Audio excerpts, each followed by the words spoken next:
Hello, and welcome to another episode of the Roll-Wise Show, the place where we play games. Today, we're going to be continuing our foray into Daggerheart, and we are, for some reason, I was thinking foyer, and that just didn't, no. I guess our living room of Daggerheart. I mean, it kind of makes sense, I guess. Welcome to our entranceway of Daggerheart. Yes, your entry into Daggerheart, your whatever. So, welcome to our foray into Daggerheart. The real rules. We had, as people who have maybe been to the channel before know, we did play back in the beta. So we thought we'd give the real rules a little bit of a rundown, see if they were able to solve some of the problems that we had with the beta, and really just see what kind of product they put out. So we kind of took a different approach than what they were suggesting in their campaign frames and one shots, and we actually put together I did a little conversion, took some stuff from Pathfinder, because I know there's a lot of people out there, and I don't think this is necessarily the best idea. You can't one-to-one it, but you're taking your games from Pathfinder, D&D, and seeing if you can't maybe port them into Daggerheart to continue with your campaign or something like that. So we're kind of giving it a try, see how it works with a setting that's established in one of the other big names, and we're actually running through a little bit of Otari stuff. So if anybody's interested in our previous episode, you can catch it. It'll be in the show notes, as well as this will be part of a playlist. So if you want to watch it from start to finish, come in and join us. But otherwise, we're going to go ahead and continue our descent in the Menace under Otari. Are you guys ready? Yep. Yes. Okay. So just to recap, you guys want to just remind people who you're playing, just a super short, who you are, what you are, all that kind of stuff. Who your characters are, I should say. Sure. I'm playing Dryadectes, the Fungrel Druid. I am playing Odeth Silvertail, a Simia Wildborn Ranger. Wayfinder. Right on. And as you've already noticed, one change that we've done from Pathfinder is we did bring over whatever races we wanted to from Daggerheart. We just said, they exist. Why not? So where we left off last is you guys had just finished exploring kind of an underground shrine. This shrine was set up to Gozra, and Jeff, being kind of the nature person that you were, recognized who it was, and also that there was probably some things that you probably didn't want to interfere with in the shrine. Although you did decide that you're putting that back.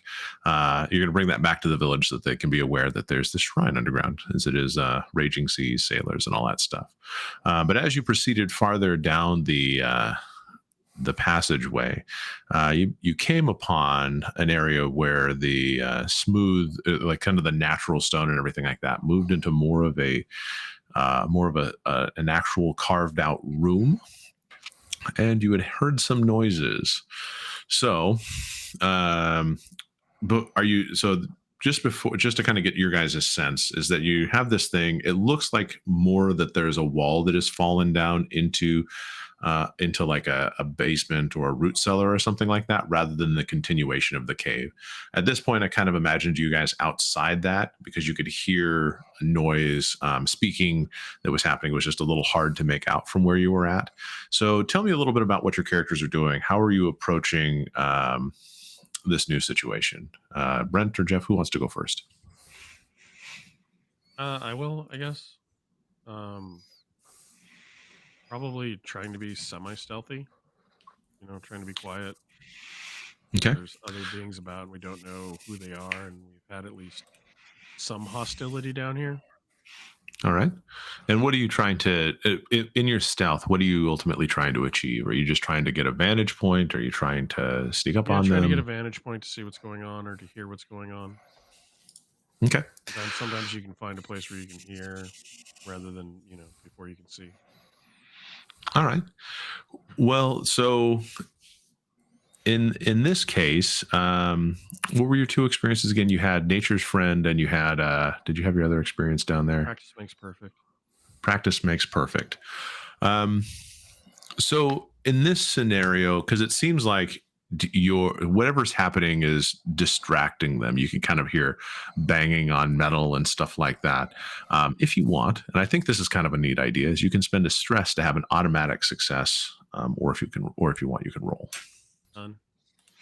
Okay. 1 stress. Okay. So how do you typically, as your Simia Ranger, sneak around? Are you kind of a 3D sneaker because you have your tail, or what do you do with your approach?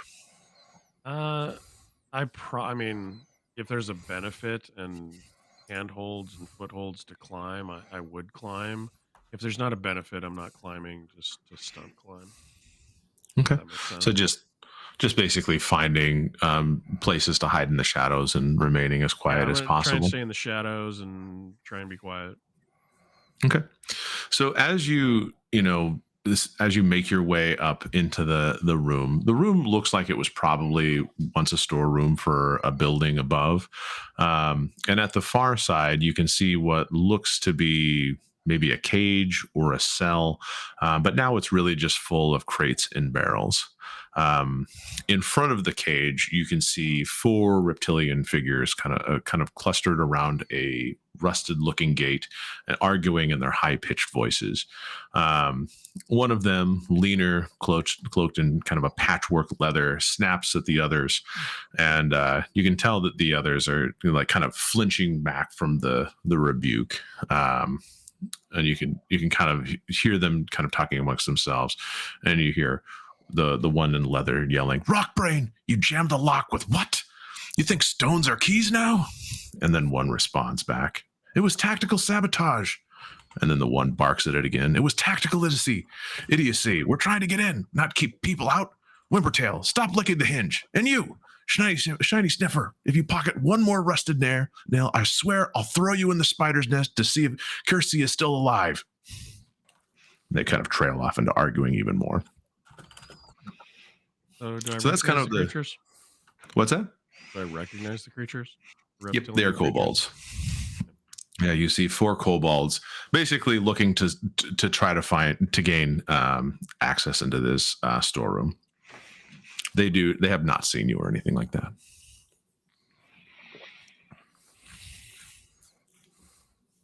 Interesting. I will back up and I will tell Dradectes what's going on. Okay.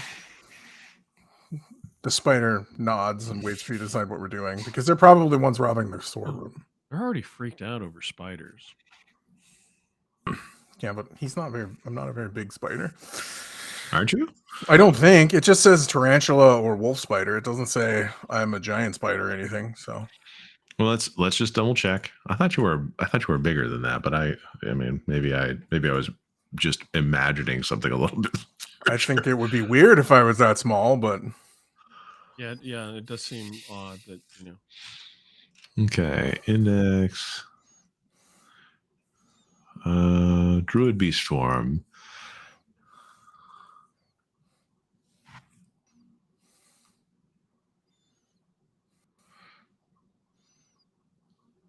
it does say I can web people, so sure. Yeah. Maybe I'm big. you can't be this big. Well, what I'm guessing, and let me just go back to beast form on the actual classes real quick, because what I had thought I read, and maybe I was just, you can drop into this form. You can't use any weapons, spells. Your armor becomes part of your body slots. It doesn't really say. It doesn't. Huh. I assume it's the size of a small dog. It's kind of what I guess I assume.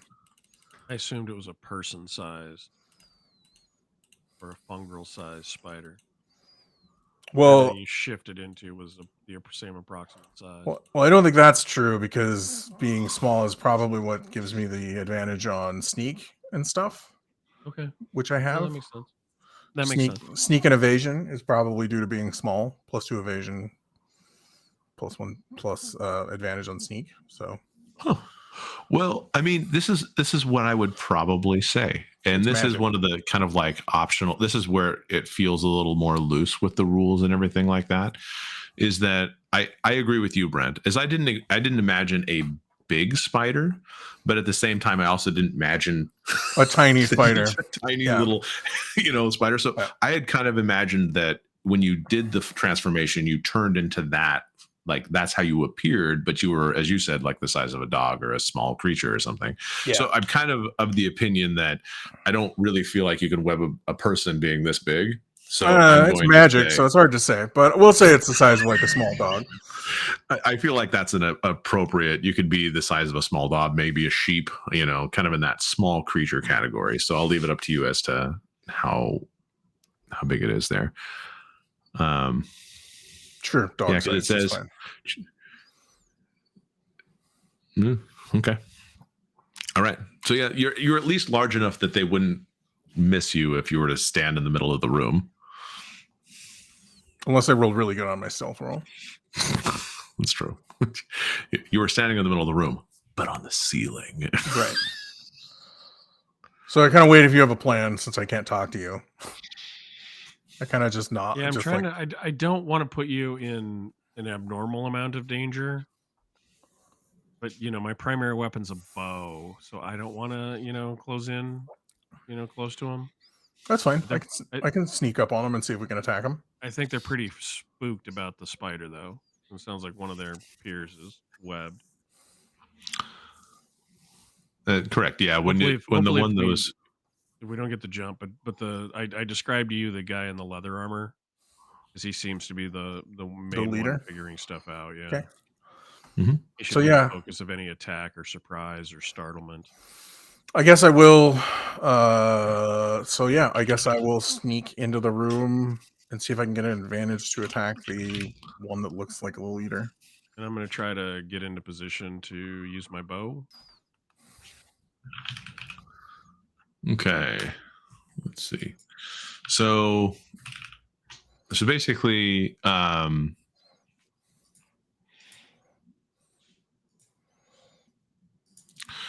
so who wants to take this? Since we'll be treating this as combat, who wants to take the spotlight first? I assume my stealth. I need to roll stealth Yeah, I'm first. assuming the stealth. Mhm. So I We're will, okay with Brent. since I'm the one going in there. So I get 2d6 plus 1d6 because I have advantage, right? What 2d12 plus? Or 2d12 plus 1d6. Sorry. Yes, correct.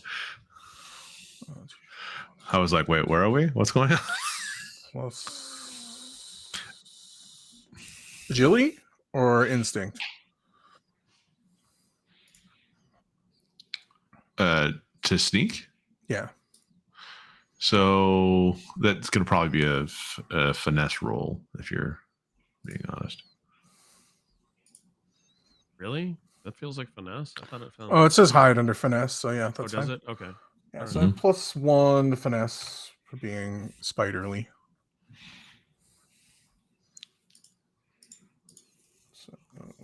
Okay. And for us, just so everybody knows, we're rolling in Discord. We're just using a first die being the hope die, second die being the fear die, and everything like that. I rolled a 14 with hope. You Okay. get a hope. All right. So as you as you guess, you succeed.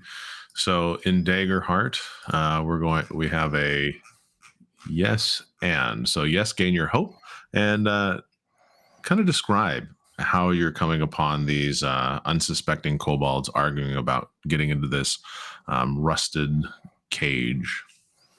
Yeah, so once we make the decision that we're attacking them, I basically skitter up the side of the wall and over to the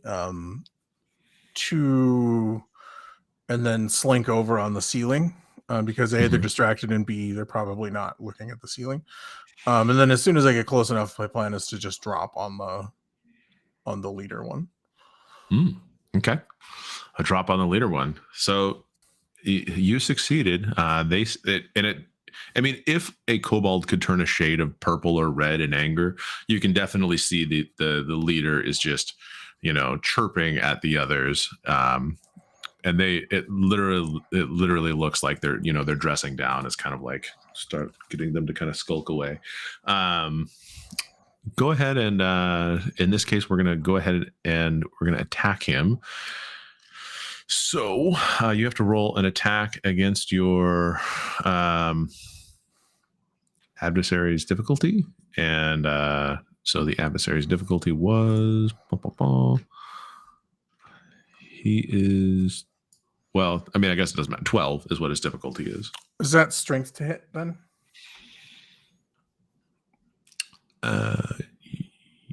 Should be strength. Okay. Why did I all of a sudden I'm blanking on like everything?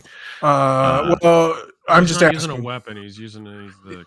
Oh yeah, because it's. Or would it be the plus? I mean, it doesn't matter. My strength and my finesse are the same at this point, so it's +1 either way. So it doesn't matter. I'm just trying to make sure. And then it says strength would be, and it says melee finesse d6 +1, but that's damage, right? Melee finesse. No, if that's the trait in range, then that. Then you should use the trait to. That's the trait you'd use to roll it. So which item are you rolling there? You're using the. Is that the spider's ability? Well, no, it says. Oh, I do have advantage on it too. I forgot about that. Oh, okay. So, okay, d6 +1 is just what I need. D is just what I need to add to the roll. Okay, that makes sense. Mm-hmm. Except when you look at like Pack Predator, it has d8 +2. So that I assume. That's the damage. That should be the d8 +2 should be the damage. That's the damage, yeah. But I get advantage on this, and it's +1 either way, strength or finesse. So I'm just going to roll it. I rolled a 24 with hope. Okay.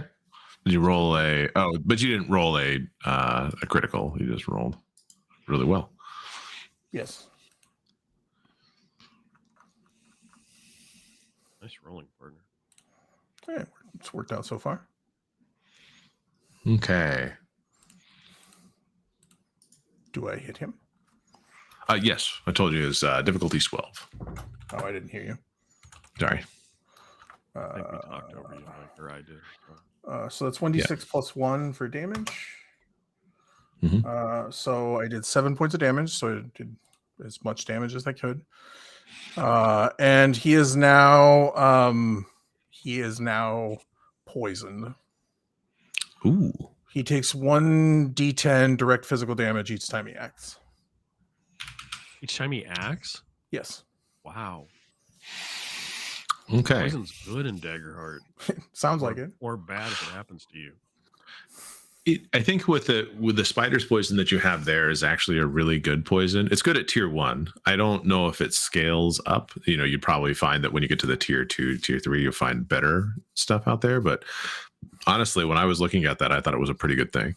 And just to clarify for people, because I blanked really good, is that when you're making your attack roll, you're always referencing the weapon or spell you're using to determine what trait it uses. So in this case, Brent, because you saw that it was a finesse attack, then you would use finesse. Okay. Yeah. It was the same either way. So.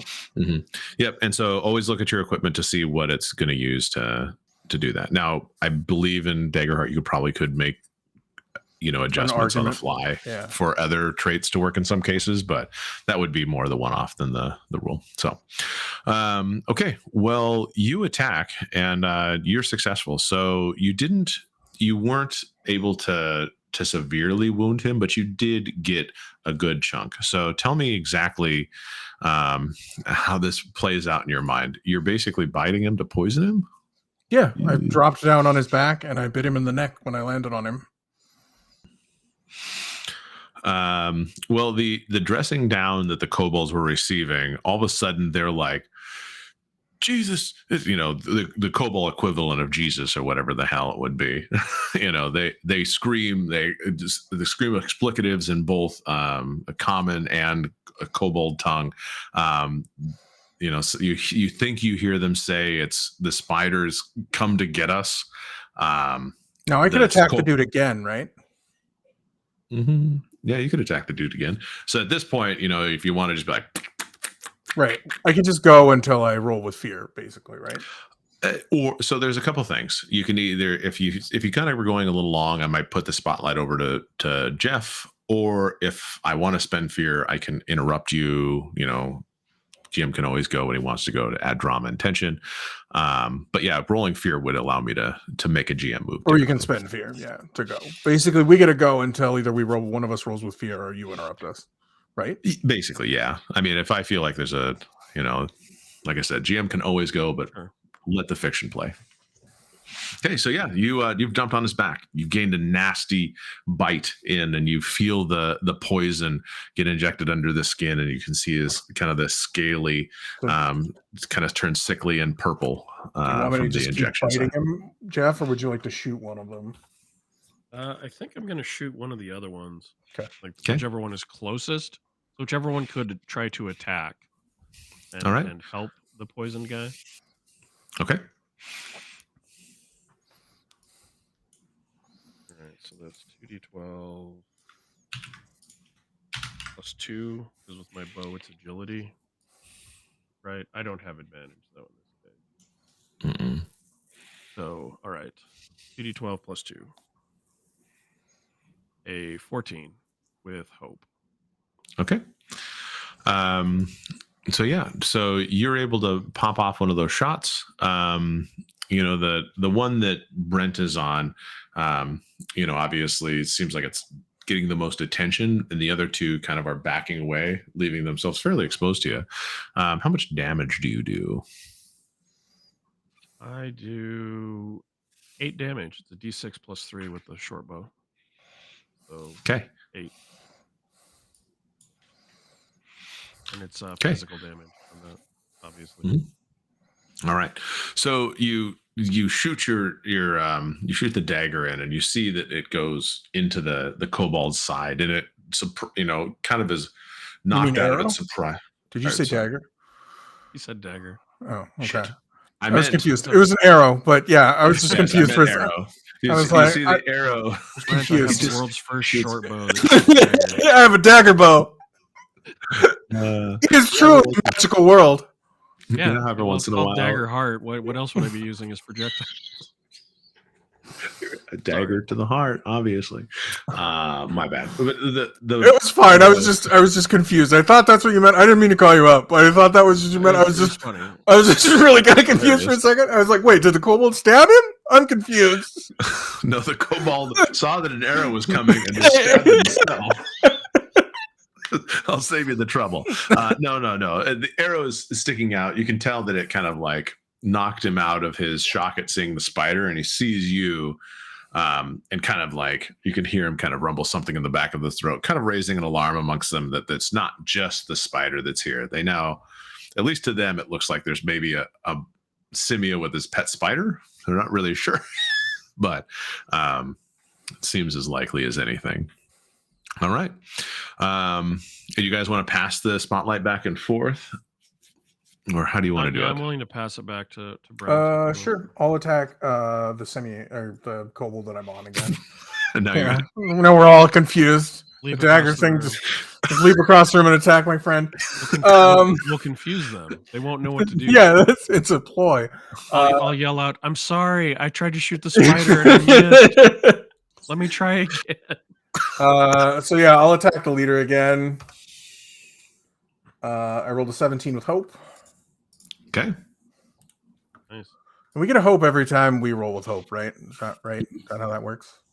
Yep, because it's the currency. They say you're generating a lot of it, so don't hold on to it, because you can only ever have 6 unless you have something that reduces your hope total. What can we do with hope again? Usually it's like you can use hope to change your, like you could spend 3 hope to use your beast form or your to change forms. But like, can you do anything else with it? Sometimes there are domain cards and stuff like that allow you to spend hope in order to use them. So you may have a domain that allows you to do that. I don't remember what your domains are off the top of my head, but you should check those. I can't use the domains when I'm in a shapeshifted form, so I'm not too worried about that. Okay. And then otherwise, took 6 more points of damage.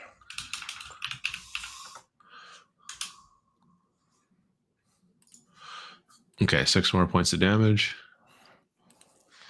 And then there's also like you can use hope to like assist your fellow players. Okay. You can use hope to use your experiences, and you can use experiences in combat too if you find that there's a situation in which your experience would give you an additional +2. What else can you use hope for? You can go ahead. I'm looking, so you can go ahead and move on. Jeff can shoot somebody again. Okay. Oh, here it is. So you can help an ally, you can utilize an experience, you can initiate a tag team roll, or you can activate a hope feature. Those are the 4 main things that you can do. Gotcha. Yeah. Okay. I'm thinking about using my hope. Yeah, I couldn't remember the tag team feature, but there we go. All right. So Jeff, I guess I'm going to attack the same kobold that I attacked last time. okay. You can tell that he's basically turned to see you, so you kind of have like his full frontal, and you can't tell if he's scared or surprised or what it is, but he definitely doesn't like that he just got shot. Believe that. An 18 with fear. You hit. And I'm going to spend 3 hope to use hold them off. When you succeed on an attack with a weapon, I can use that same roll against 2 additional adversaries within range of the attack. Okay. So I've now hit 3 of them. So you hit all 3 of them. Okay. And I think you have to roll. Do I have to roll damage separately? And or one damage roll for everyone? I would. What was the? Think yes. What was the ability there? Hold them off. And is that a bone domain, midnight domain? The hope. It's the hope feature. It's the ranger it's hope feature. The ranger. Sorry. Duh. No, it's a perfectly legitimate question to ask. But yeah, when I succeed on an attack with a weapon, to use that same roll against 2 additional adversaries. So I'm assuming if the 18 hits one of them, it hits the other 2. My guess would be 3 separate damage rolls. I'm going to go with 3 separate damage rolls. Yeah. Okay. Because usually you hit, like when you do grenades and stuff, like you hit everyone with the same roll, but this is slightly different. Yeah. Okay. So let me do this. And you're not hitting. The first one's going against the regular guy, the first guy. Okay. I hit him for 7. Okay. And are there 3 or 4 of these guys? There's 4. There's 4. Okay, so I will hit the 2 then that I haven't hit. Okay. Is that okay? And the one that Brent hasn't hit. Then I hit 8. And the third one I hit for 5. So they're all wounded now. So the guy I first attacked, I hit for 7. And then I had the next guy in line 8 and then 5. Okay. But I did roll with fear. All right. So before Brent can get going, they've collected themselves, and one of the kobolds basically kind of grabs a spear and goes to attack you, Brent, because they've seen you basically jump on the person that was giving them the orders. They may not have liked them, but you're also a scary fucking spider right now, and nobody likes spiders, especially spiders with a lot of moldy stuff on them. So he's going to make a standard attack, and he is going to. I just need your evasion. 12. 12. Okay. 12 is the spider.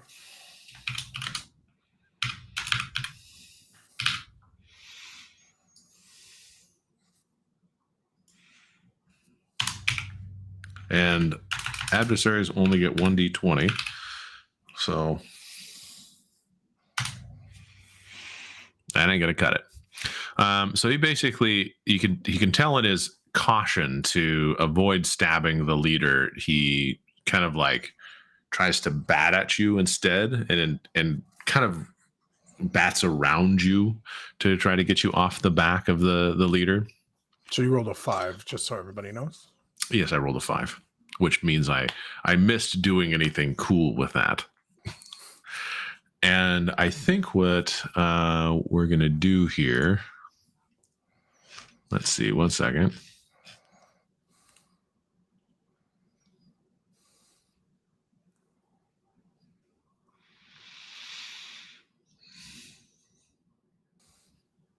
We're gonna go with this. So go ahead. What would you guys like to do? You have a kobold kind of swatting wildly, trying to get you, Brent, and Jeff. You can see that the kobolds themselves are kind of in disarray with the spider in their back and arrows going in their flanks. Oh, I'll bite the dude again. Yeah. I can't be doing well, although he hasn't moved yet. Oh. Ooh. I rolled a 24 again. Jesus. With hope. Well, that does help. And with hope. You're rolling too much hope for me, Brent. I don't think I like this. I only did 3 points of damage, so that time. But the guy's going to be consistently poisoned forever. You can't be like multiply poisoned, right? Like Okay, so that would be funny. It's an analog state. Basically, your third bite into this guy, right? Mm-hmm. Yeah.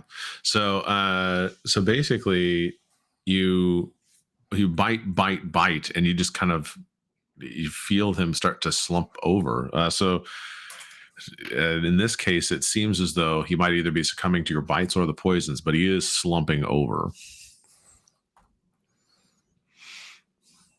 Okay. In an incapacitated type fashion. I just keep biting him. He's already dead. I will leap from him as he kind of slumps over to the one that was batting at me. Mm-hmm. And I will spend 3 hope in midair and transform into my hyena form and attack the one that was batting at me. Okay. That's going to surprise him. Also surprising. So because they were all kind of clustered around, you see one of them actually kind of as you leap towards the group, they leap back. And so you're spending a fear to interrupt? I'm spending a stress to do a reaction. Oh, okay. Mm-hmm. And pretty much what they do is they leap back to kind of get a more ranged position away from Jeff, kind of opposite side of where Jeff is, but also they're leaping away from me. Mm-hmm. Okay. And this is not the one that was batting at you, but this is another one that was there. And they pretty much, you can see them whip out a sling with a stone and throw at you. So D20 for me to try to whack you with a stone. And my evasion is 1 less now. My evasion is 11 now because I'm in the hyena form. The stone whips by you. Just it looked like what they had done was just more out of a fear reaction than anything. But it appears as though they whipped out a stone. You hear it clank against one of the bars, and you can continue your very violent So I leap at the one, and I'm going to spend I'm going to mark a stress to make this one vulnerable for the next thing, and then if my attack succeeds, that is okay. And so just so everybody, I only rolled an 11 this time. Oh, okay. Well, with fear. That is 11 with fear. Okay. Well, it seems as though the kobolds themselves are actually back now, starting to react a little bit better. And you see that the one that was batting at you, as you leap at it, kind of transforming midair. One of the others makes a move to kind of prevent you from skewering their friend or biting their friend. Let's see how successful they were. And you're only 11, right? Mm-hmm. Oh, you critted on me. If you have crits. Do they have crits? I do have crits. And so in this case, he basically, you just left yourself wide open. In your frenzy to get to that next one, you left a nice meaty shank for him to put a short spear into. So that is 8 plus this plus that. So here's I get to roll some damage finally. How the tides have turned.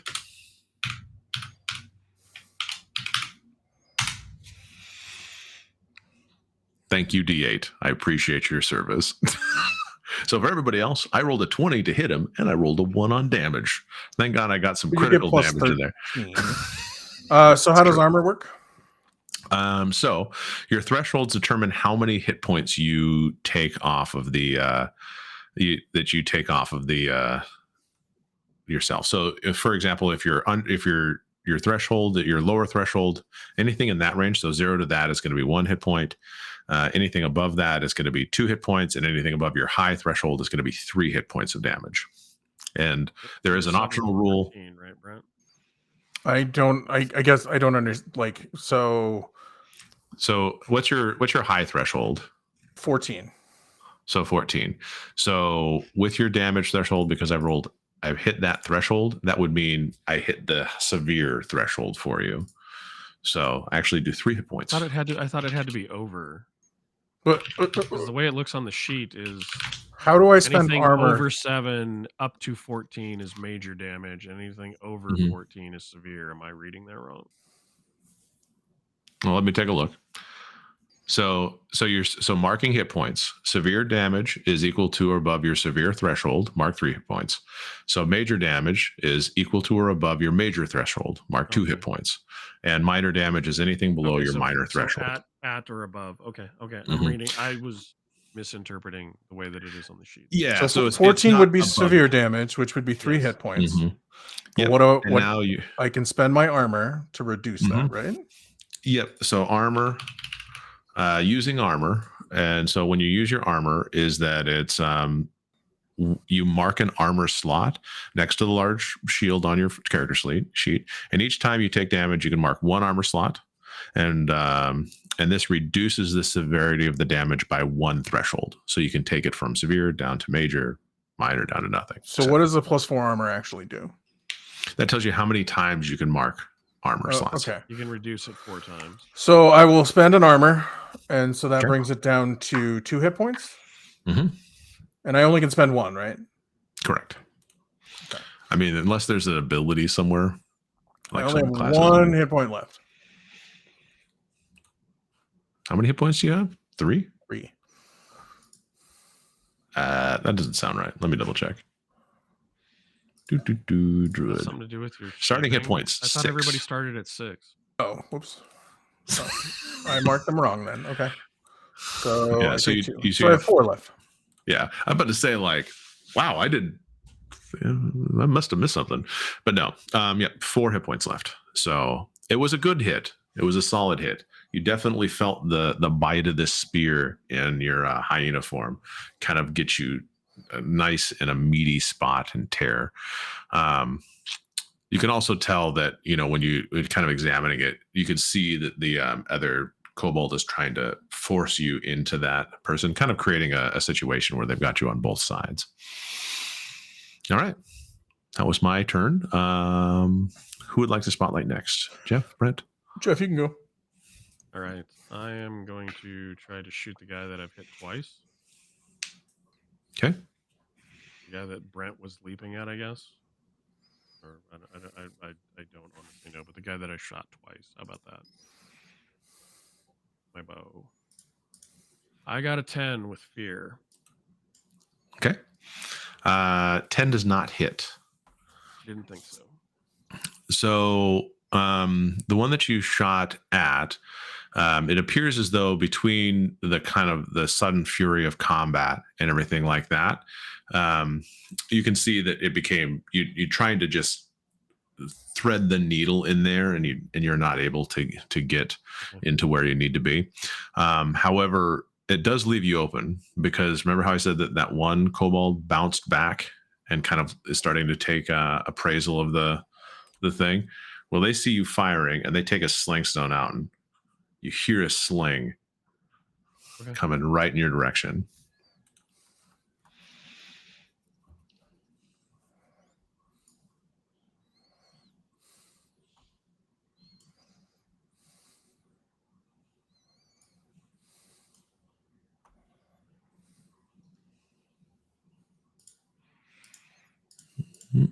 And I'm trying to find Discord.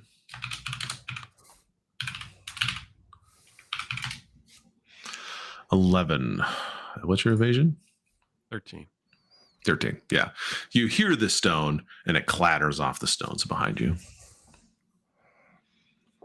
Okay. Go ahead. So I will continue to maul the one that I was attacking. Kind of Okay. brushing off the spear wound as it kind of leaks ichor. And I'll attack the one. Okay. I rolled a 20 with fear. Nice. Okay, so you do hit. Yes. Okay. And this will be a bunch of damage. Well, more damage than before because I'm a larger creature. You're not a spider anymore. Correct. 8 plus 3. Is that right? Yeah. I did 6 points of damage to this one. Okay.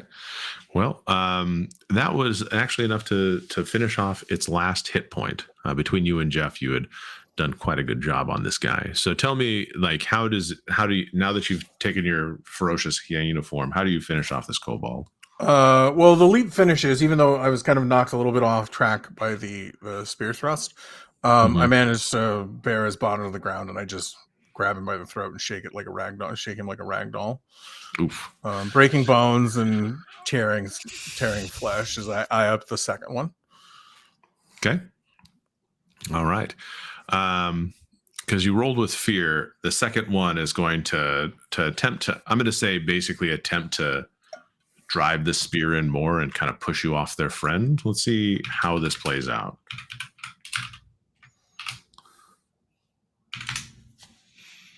They do. He hits me. So in this case, you can tell that as you're tearing, like, you're basically dragging the kobold behind you as this one is trying to spear you and kind of push you off. Obviously it's a kobold, so it's not like super strong, but the spear does hurt. It is in a nice tender spot of the body. Because it no longer has an alive kobold next to it. It's only going to do 1d8 plus 1 damage. Oops. Or it's going to do nothing. Integer error. Because you don't know how to roll dice. Ooh, the taunt worked, Brent. Nice job. Thank you for your service, D8. I've rolled yet again another one. So 2 points of damage. So in this case, that would be in the minor threshold, doing 1 hit point to you, kind of to revisit our previous. Yeah, that's not two. That's not actually two points of damage. It's 2 against my threshold. Yeah, and I'm still not exactly a big fan of this arc of extraction to, like, how much damage do I do against their body? It's a little cleaner than it was in the beta, though. I will spend another armor so I don't take any damage. Okay. Good call. Okay. So so describe to me as can you use your armor as a wild shape? Yeah, it says includes my armor. Oh, okay. So yeah, so you kind of you basically find that the spear, it isn't able to do any more damage than it already is, and he wasn't able to achieve his goal of getting you off of his comrade. You can tell he's kind of barking some orders at the other one right now. So go ahead, Jeff. Shoot one. I'm gonna shoot the one with the spear. Thank you.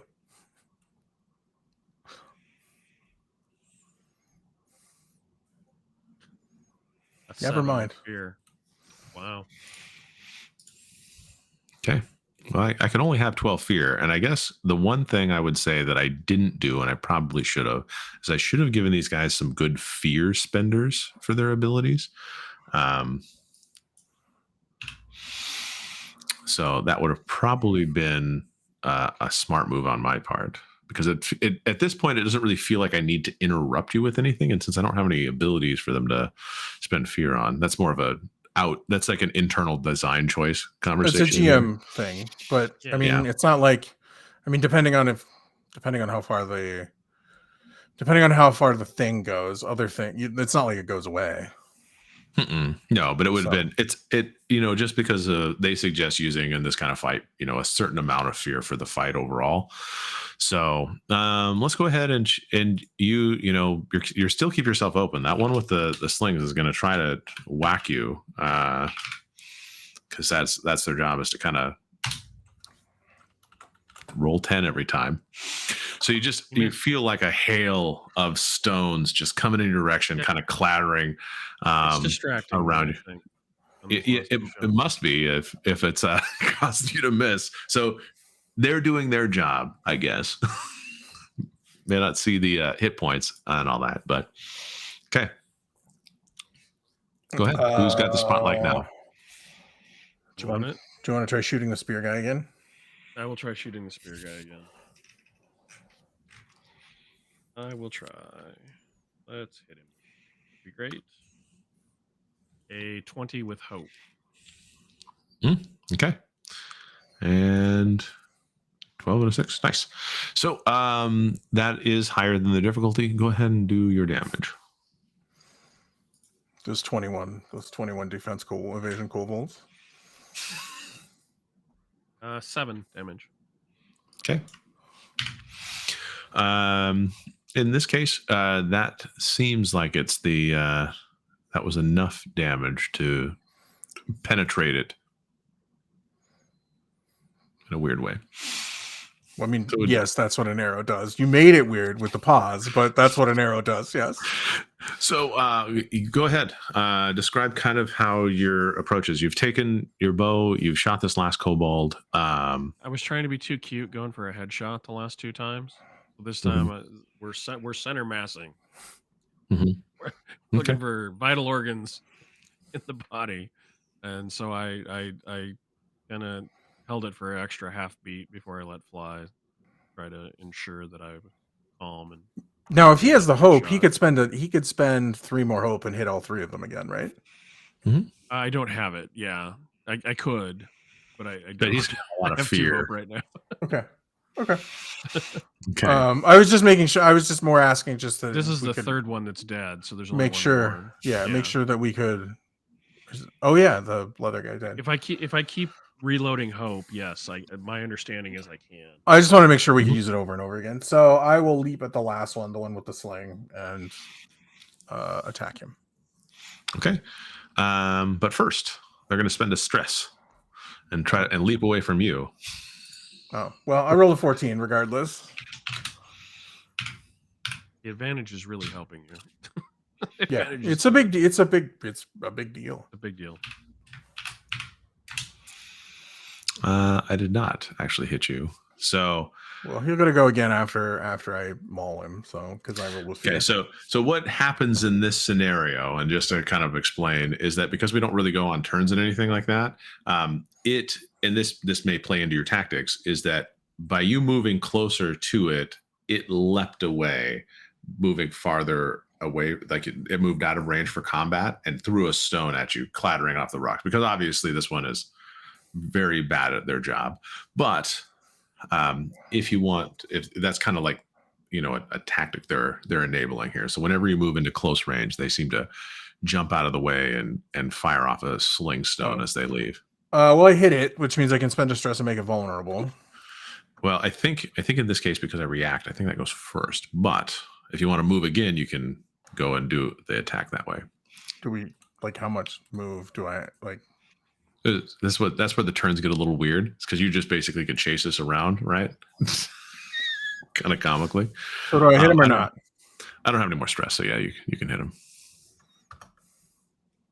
I did 11 points of damage. That's enough. This last kobold tried to hold the line, and so as he jumps back, I kind of grab his foot and knock with my jaws and knock him to the ground and drag him back towards me and savage him like the other one. Man, this druid has got some. Wild Shape's power is pretty powerful. Fair enough. So good. So that wraps up the combat. Wow. So basically, you see the sign of carnage. It looks as though all of the different Kobolds have been dispatched one way or another, arrows protruding, rip marks along their body. Now you kind of find yourself in this old storeroom. Iron gate, like rusty iron bars, a gate that seems to be locked and with a lock jammed full of rocks, as well as there does seem to be a passageway that opposite of the gate that heads heads north, whereas you guys came in from like the northwest into the room. It heads back towards the kind of the way we came. Well, if you imagine you guys came in on like if you came in on the right, from your vantage point, let's just start from there. From your vantage point, ahead of you is where the kobolds and the gate and everything like that were. And then to your right is another passageway that heads back around, kind of like you're doing a U-turn. Right. There's a passageway going back the way that we came, a second passageway. Yeah, but not the same passage. It's just a different passageway. That's what another. That's what another usually means. Is a second passage. Sure. There is what appears to be a like kind of a door that's been set up there. It's not the original door, but it is kind of like something that's been crafted in order to kind of close off that passageway, but you can tell that it does open, and it is partially ajar from what appears to be the kobolds being lazy. So I guess we could go down the additional passage. Do you want to check the door? Or do you want to check the kobolds for any signs of the fish? Oh yeah, we leave the kobolds. Yes. Which is mostly me just making sure they. I don't know what it consists of. Those finely crafted kobold swords. I don't know what it means for me. I kind of just move their bodies around a little bit. All right. So what you can see is that the kobolds themselves appear to be carrying what probably is some dried stolen fish from the fishery, and that does link them to the thefts. But as you saw when you went down into the basement, there were many barrels that were broken open, and a lot of dried fish had been taken. You mean salted fish? Or was it salted fish? It's a combination of fishy foods. Fish. And you can see that basically that what you gather from these little raiders is definitely not enough to account for the full amount missing. So they'd either have to have eaten it all, or sure, there's more kobolds probably. But whether it was these kobolds or other kobolds in their band, tribe, whatever. Mm-hmm. And the leader guy is dead, right? Like we checked him. We'll check him. Yeah, he wasn't playing dead. He was actually dead, or at least subdued. Does he have any insignia, keys, anything?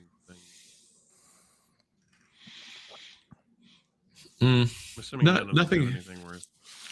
Nothing really that separates him. I mean, obviously, they kind of has some stone jewelry and everything like that. And the main distinction is he seemed to be wearing a lot more kind of armory clothing than his compatriots did. But most of the stuff looks like it was more for decoration other than his weapon. Armory clothing is the technical term. Mm-hmm. Okay, well, after I check them, make sure they're dead, I move towards the door. Okay. Yeah, because I don't have any skill in picking locks that I know of. Probably won't be able to pick it very well if it's filled with rocks anyways. Yeah. Because kobolds pull the rocks out? I don't know. Yeah, let's go back down the door towards the kobold. I assume we'll come out in somebody's house or something, since this seems to be a storeroom. So we could just leave dead kobolds in their basement. And then, so we'll go to the door and go down the doorway. Okay. So opening up the door, it's actually, it opens to reveal a short hallway that has fairly smooth walls. And the work stone it's very nice. It's different, however, from the workmanship that you came from in this storeroom. You can see that the floor is tiled with large square tiles, and at the other end there is a door very similar to this one that is fully closed.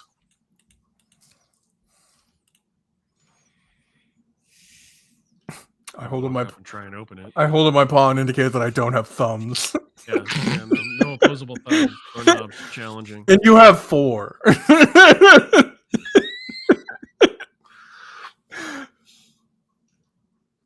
Just for that, I'm gonna walk up and try to open the door with one of my. Okay.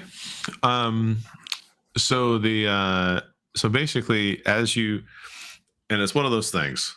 Typical adventurer. The true strength of Daggerheart. You can do a handstand and open a door.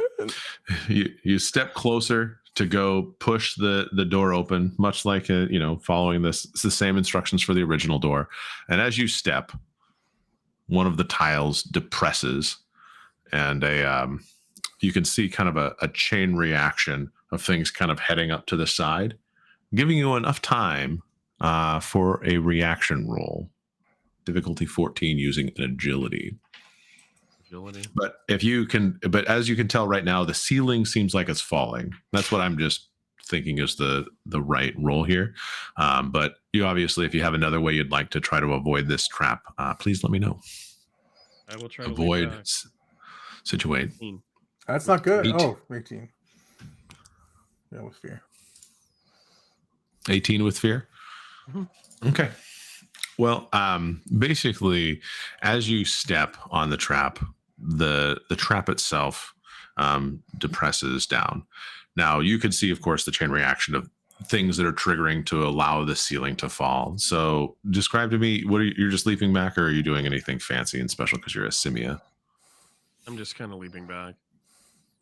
As quickly, okay. This is the reaction. Nothing fancy. You're just trying to get clear. As I look up and try to judge, how bad this is. As you kind of bounce back and you get yourself into a position, you find that it's really just you pretty much see that like stones kind of fall all the way through this hallway, almost like this is just like your typical adventurer trap. And you guys were at the one end of the hallway that made it hardest to escape from. Because you rolled well enough with your agility and everything like that, you're able to back out fully from the stones, kind of avoiding each of them as they fall. Other than the large amount of noise, though, it does, and the rubble that they leave on the ground, you both seem like you're pretty well safe. Brent, what's your reaction to him just charging forward, stepping on a pressure plate, and then ending up right back where he started? Do you have a hyena-esque reaction to that? I give it one of those weird hyena shrugs. Is the cave full or no? They just basically placed the ceiling tiles fell down. Normally would crush people, but it wasn't like the entire ceiling fell down. Just enough to knock someone good on the head. Yeah. Okay.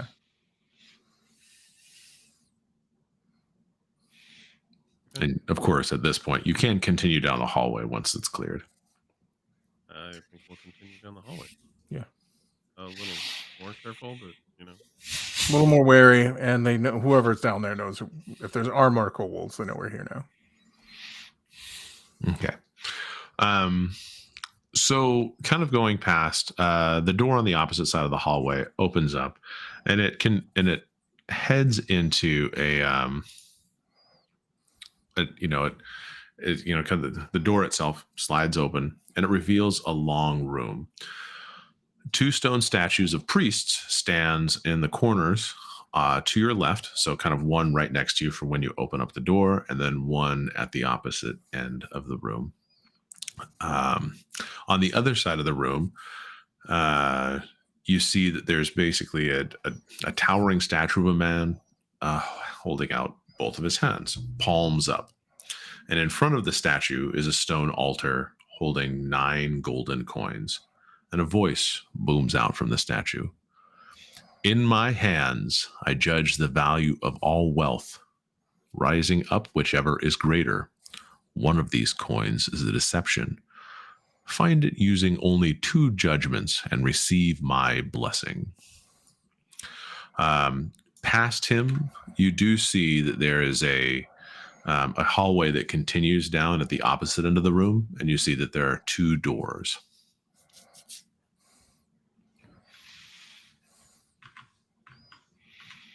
And I'm going to post what he said into Discord just so I don't have to read it again to you.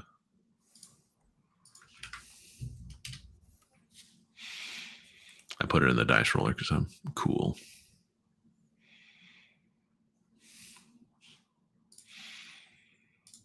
What exactly is a judgment? I'm assuming it's 2 chances to put it in his hands. Would be my guess. We have 2, like one of the coins. Like I think we need to put a coin in each of his hands, and one needs to be the deception coin. Or maybe we just put in one hand, one needs to be the deception coin. Okay. There's 9. Yep, there are 9 coins. They're all kind of laid out in a row. And they all look the same?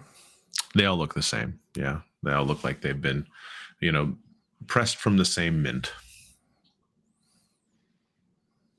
We only get 2 chances. That's a guess based on that loose understanding of the thing.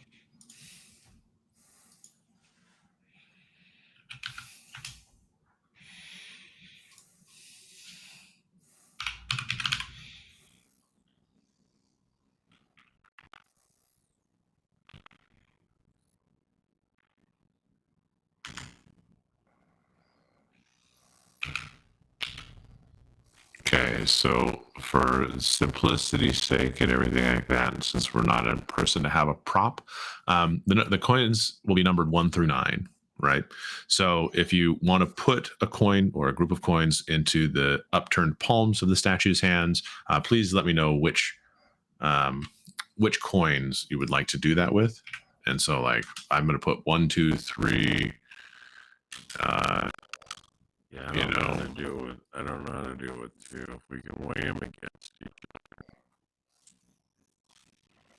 Obviously. Through 5 and then see, figure out where the shit coin is at. We can do that twice. So if you do that from the first try. And value of all wealth, raising up whichever. The assumption would be is that if you put 5 in one and 4 in the other,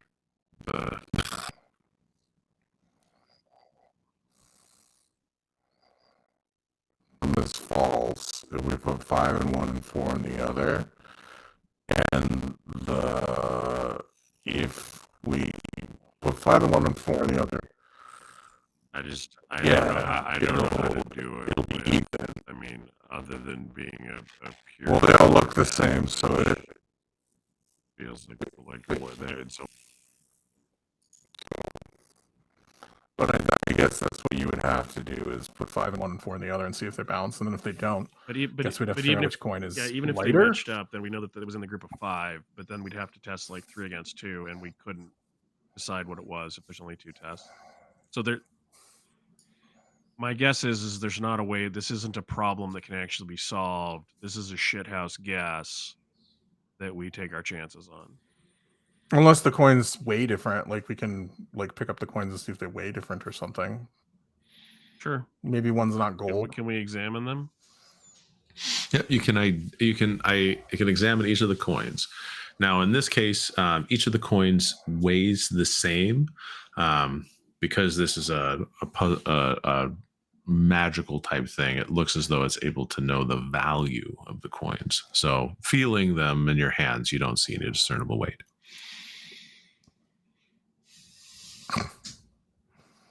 So, how are we supposed to tell one coin from the other 9 or the other 8? Just by the way they're laid out, 1 left or right, 1 through 9. Yeah, like I'm just saying. No. That's not what I mean. Is if they're all the same, they all look the same, they all weigh the same, they're all the same color, they all feel the same, right? Mm-hmm. So all we can do is guess. Unless there's another hint in there. I look around and see if there's any other hints in the room first. There's the 2 other statues, right? Mm-hmm. What are those? It looks as though when you go up to the statues that they are priests of Abadar. You guys said you weren't really religious, but this is like fairly common knowledge to know the iconography and everything like that. Of one of the major gods in Galarian. So I don't think that's I don't think that's too bad. And Abadar is the god of wealth and civilization. Let's see. The question you have is that as you're going through the room and everything like that, are there any clues for you to kind of know a little bit more about what exactly is what exactly is there? Yeah. So as you examine one of the statues, you do see a kind of a note that is carved in the base that says, "True judgment begins with balance. Only the impartial hand reveals the lie."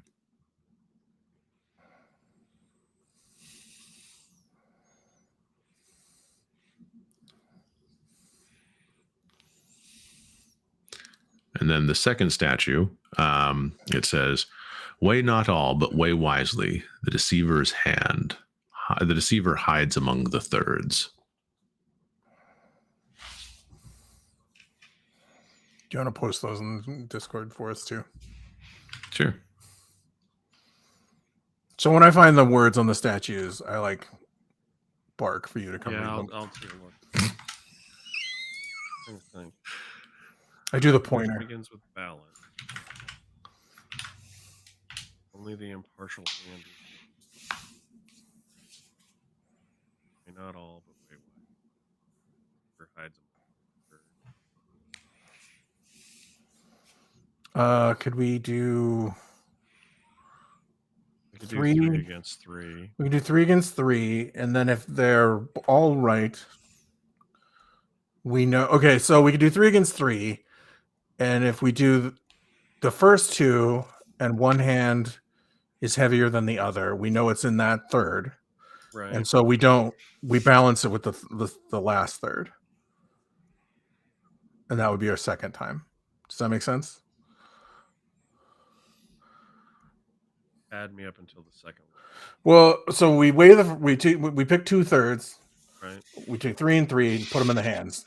If they balance, we didn't pick. We picked right. If they don't balance, then we know which third is wrong, and we can just throw that third away. It's the one we didn't weigh. And then the other one we can weigh because we know it's good.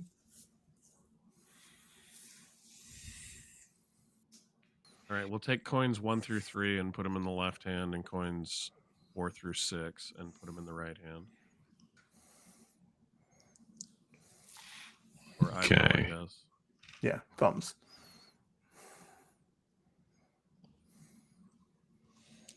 Okay, so you said 1 through 3. Let's say the statue's right hand, and 4, 5, 6 in the statue's left hand, and then you leave 7, 8, 9 on the pedestal, right? Yes. Mm-hmm. Okay. So in this case, the right hand raises higher, leaving the left hand lower. So the left hand should have the deceptive coin in it, and then the other 3, 4, 5, and 6. One of them is the deceptive. Right. So we take 4, 5, and 6 out, and we put 7, 8, and 9 in the left hand. We trade. No, because they'll balance then. But they're supposed to balance, aren't they? No, they remember which one's fake. So it's 4, 5, or 6. We've got to weigh 4 against 5 and 6, or 5 against 4 and 6, or 6 against 4 and 5. Oh, I didn't understand. Well, we've determined where it is, so like that's good, right? Right. But we have one more task to try to figure out which one of 4, 5, and 6 is the fake coin. Yep. So do you want to weigh 4 and 5 against 6? Sure. Okay, let's do that, Mike. We take out 1, 2, and 3 and put them back on the pedestal. Okay. And And we you leave put 4 and 5 in the hand that they were in, and take 6 and put it in the other hand. okay. So right hand has 4 and 5, and left hand has 6. Yes. Okay. Well, 4 and 5, that hand raises. So 6 is the false coin. And do I have to? And I'm going to do my final answer. Is that your final answer? Abadar asks coyly, Well, like, if yes, it's the final answer. I mean, if we read the puzzle right, yeah, that would be the final If answer. we read the puzzle, we usually do so swimmingly on these puzzles. So yeah. actually,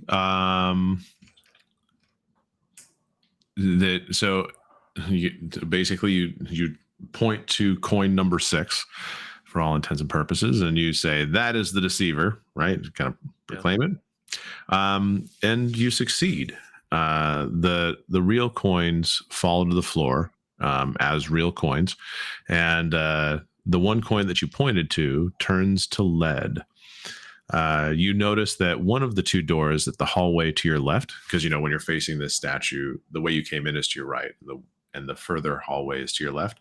The one that's closest to you, the door that's closest to you, slowly swings open, and you guys succeeded. Now, what's interesting to me is that you did a really good job, and there was kind of a little bit of luck in there, but that was the solution to the puzzle, is to break it down into groups to get to where you needed to be. So I knew we had to do groups. I didn't think that there were. I still don't think that there's a definitive solution in only 2 guesses. Actually, there is. Do you want me to tell you the definitive you can tell us afterwards. You can tell us afterwards. Sure. And I'll tell you that later. gives people, if they're smarter than us and they already figured it out, they can go ahead and put it in the comments. Yeah, post in the comments. Everybody else. No, we got lucky, and I realized that. So, as for most riddles, when they're solved and I'm involved, it's luck. No, but you guys were on the right track. You guys were. Well, really I on mean, the right last track. clue is pretty. Amongst the thirds is a quality hint. So. Yeah, well, so the question I was going to ask before is that we could always just roll for it. There is a definitely neck raising amount of anger that goes. And see what happens. No, the roll to solve puzzles. Like. Because well, if we would have gotten down to the last 2 coins and just had to pick, like if we had put in 5 and would you just done knowledge? Well, we just would have guessed and then failed and then went through the door that drops into the spike pit. Sure. That's fair. We already triggered 1 trap. Why don't we just blindly trigger another one? Okay. Or blindly trigger another one. It was me, not us. So it was us. We were communicating. So what do you, now that you have the one door that's kind of swung open, what do you do? And the other coins just fell to the ground? They did. They kind of just fell to the ground. Is it a handful of gold? Fuck you, it is. There you go. You have 1 extra handful of gold. Track that shit. Yeah, I did. Yeah, I have 2 handfuls of gold that I can just hand wave purchases in town on. I mean, I guess we could go down the door, but I don't think the other kobolds are down there. I don't think they would have solved this puzzle. No, but if he's given us a boon, I think we should go through the door that slowly opened. We'll go through the door. Fair enough.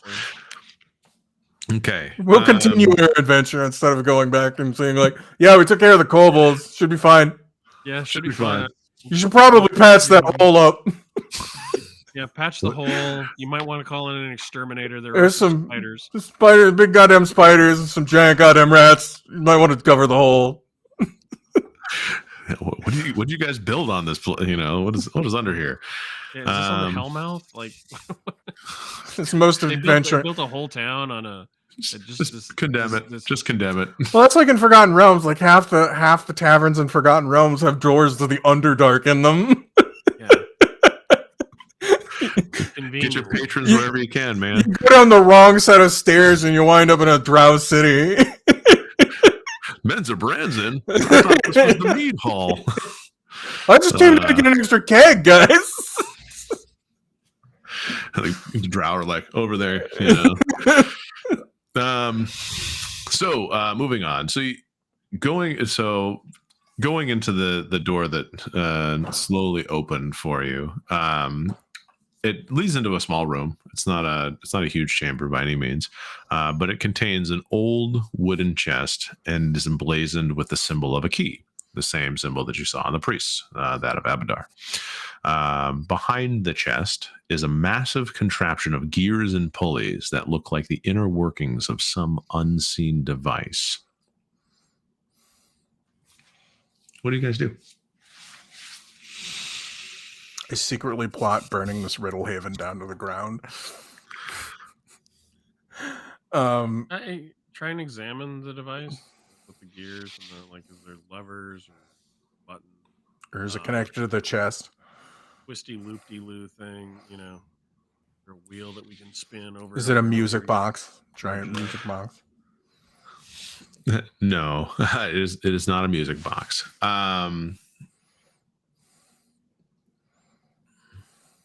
Okay, so as you look at it, you can see that it is a fairly large mechanism that looks like it's some sort of trap. And Jeff, it's kind of in your wheelhouse a little bit because you do have some of that stuff. I assume. What was your other experience again? You had Friend of Nature and Praxis Makes Perfect. Well, I mean, I guess so. You can tell that it looks like it probably is some sort of machinations to a trap or something like that. But who would know? Who wants to take a guess? Who wants to go for it? Go back to town. We hire a clank to come back with us. We've got an extra handful of gold now.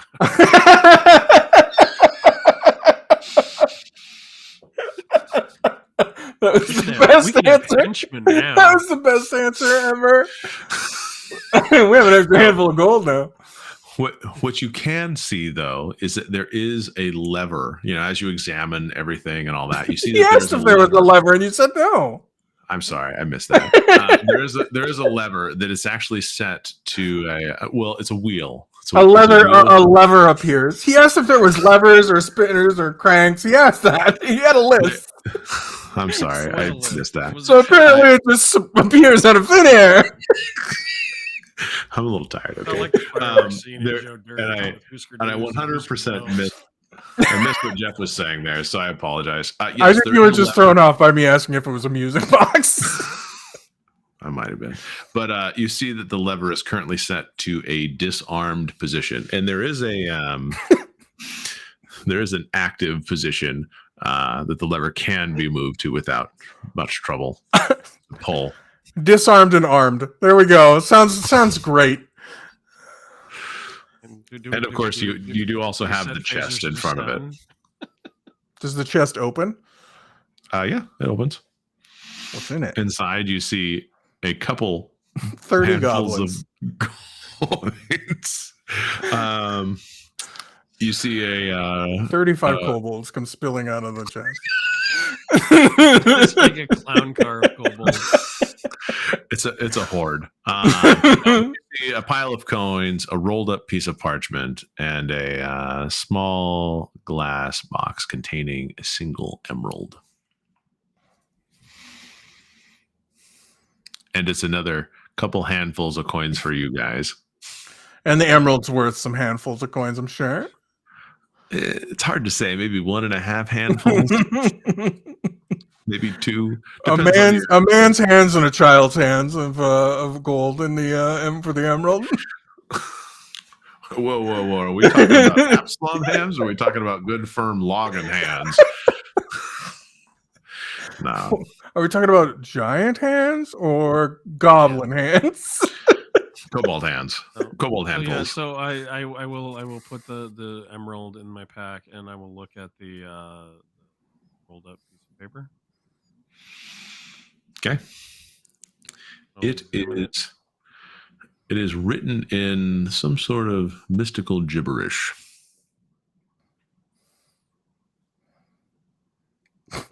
It's the official language of mystical gibberish.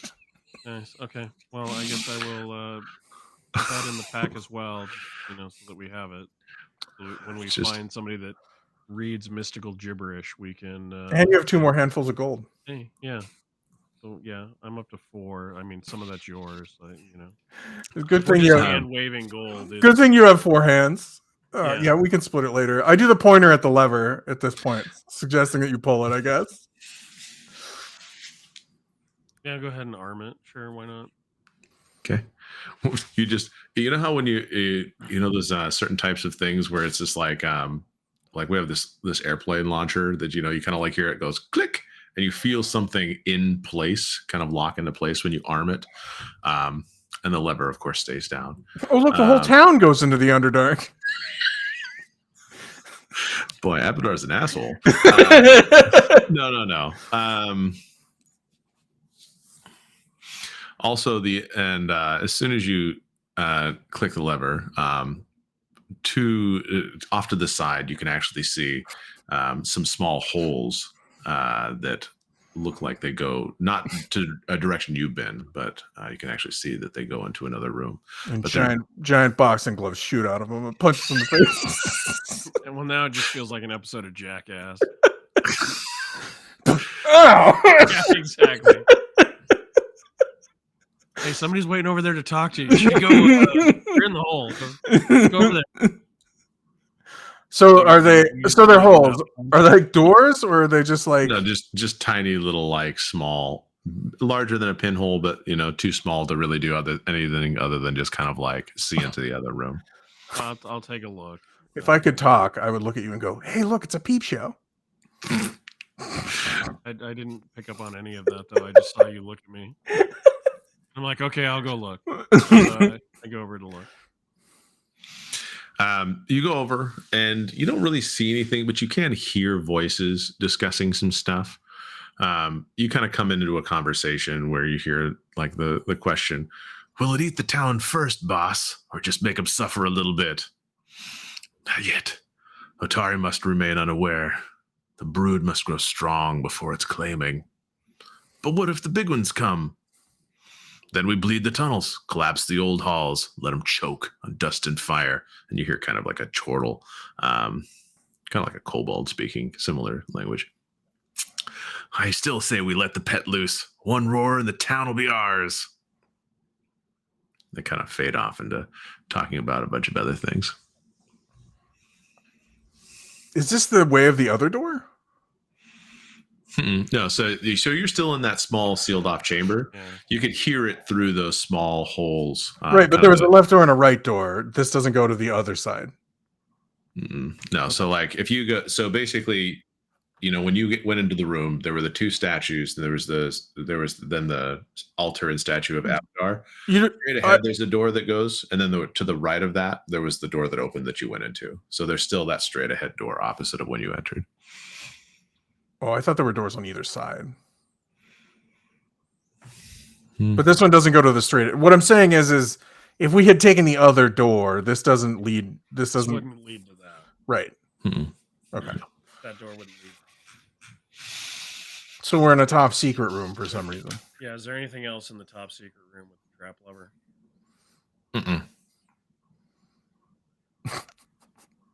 Wait, so we had to solve a puzzle. Actual, or is that gosh, I hope they don't search every square inch of to get to 2 handfuls of gold, a piece of paper, and an emerald.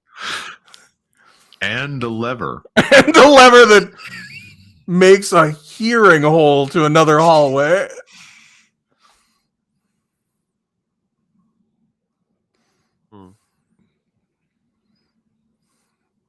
You said there was wasn't there a key somewhere? You said there was a key somewhere, didn't you?